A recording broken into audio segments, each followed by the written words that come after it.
This here is my project that's testing the effect that plant fertilizer has on growth. So here's going to be my materials and methods. So right here is basically potting soil, otherwise known as fertilizer encompassed with soil, and this makes up my experimental group of my controlled experiment because I'm only variable. Here is a container which I'm going to be using to fill up 1/4 liters with soil for the experimental, 1/4 of soil for the control group, and 1/4 with soil and fertilizer for the experimental group, as well as 50 milliliters of water for so this is the light that I used on days where the sun isn't shining and where the plants still need their supply of light energy in order to really grow. This is the soil, part of my control group. The plants of fertilizer had grown about 2 inches more than those.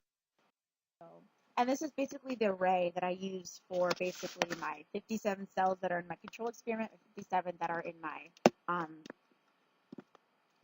57 in my control experiment that are for my soil, and 57 in my control experiment that are for my fertilizer and soil. And so this is basically how I'm going to make sure that, in case the event, and just to test, really like abundancy as well as how many out of 57 are able to grow with fertilizer and soil, and how many out of 57 are able to grow with just the soil. These are the radish seeds in which an equal amount will be placed in both control groups. Abundance, since in this case 39 of the plants were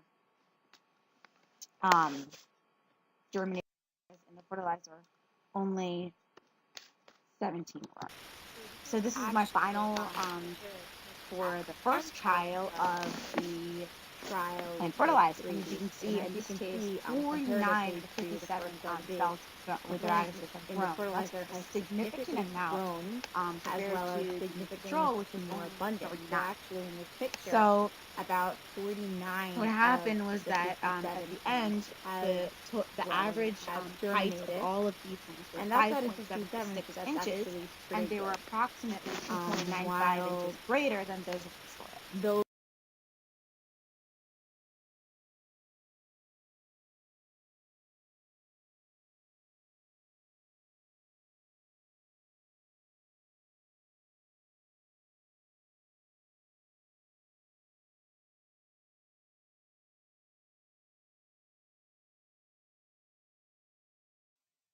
And this is for my second trial. The same results follow. So these two trials were conducted each for 3 weeks each, and then the final results were the averages of both these results. So this is my fertilizer and soil. This is my soil, and as can be seen, the ones with fertilizer are prospering more in abundancy as well. And here on the left-hand side are my finals for trial 2 for my experimental group with fertilizer and soil.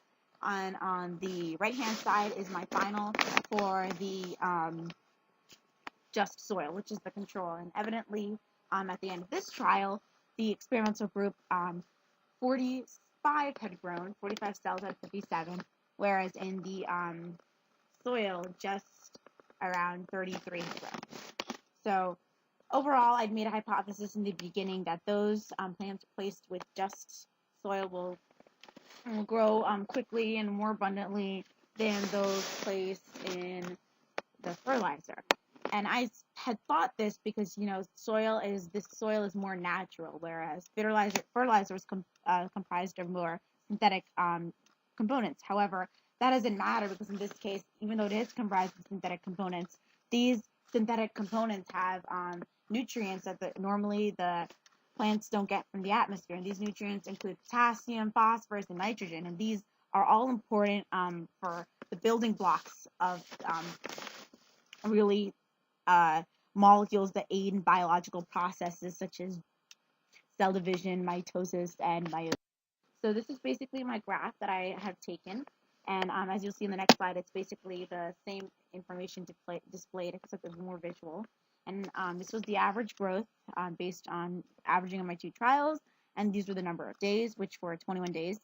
And over the first 3 days, none of the seeds were grown, but then the growth of the seeds placed in the fertilizer and soil have increased and at an exponential rate greater than those of in just the natural soil.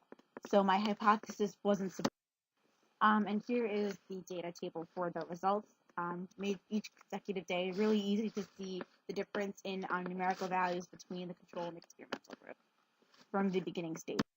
So that's the end. If you want to learn more information about plant biology, plant productivity, and really the importance and the essence of this project, please visit my website, and thank you for watching. Also, I would like to add that the whole reason why this project is important was because, nowadays in the world, especially in third world countries, food is becoming a limiting factor, and we kind of want to increase the productivity of food, which is why we're trying to increase this existence of plants. And not only do we use plants for food, we use plants for everything, for our structural materials. They're part of our daily necessities, so they're really important of our lives. So once again, if you want to learn more about plants, please visit my website, and thank you for taking the time to watch my video.